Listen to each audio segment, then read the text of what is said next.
They won the affordable housing lottery, but now some tenants of a Queens luxury building whose rents are subsidized by taxpayers have been caught listing their apartments on Airbnb. CBS 2's Sonia Rincon has a story from Long Island City.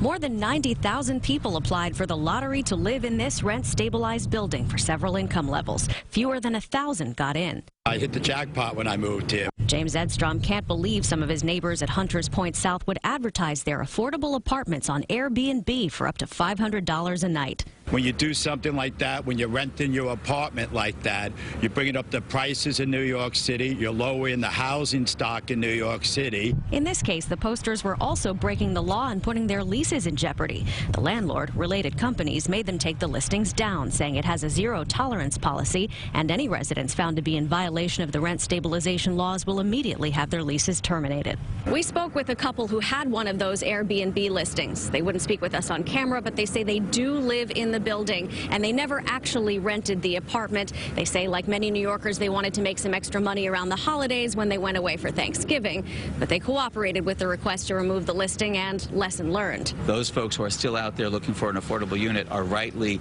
angry. City Councilman Jimmy Van Bramer, who represents the neighborhood, says there are many more subsidized buildings with great skyline views on the way. We're not going to ever use taxpayer dollars to allow someone to falsely get into an affordable housing complex and then turn it around and try and flip it for their own profit. Some neighbors here wonder if anything can be done to prevent people from taking advantage. Can you stop it?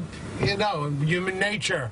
You're going to try to make the buck if you can. Van Bramer says landlords and the city need to make sure it doesn't happen. And Airbnb should know better than to allow this to go up on their website. Airbnb says it advises its hosts to follow local laws. In Long Island City, Queens, Sonia Rincon, CBS 2 News. Councilman Van Bramer also tells us that he has introduced a bill that would establish penalties for tenants who illegally sublet their rent-regulated apartments for profit.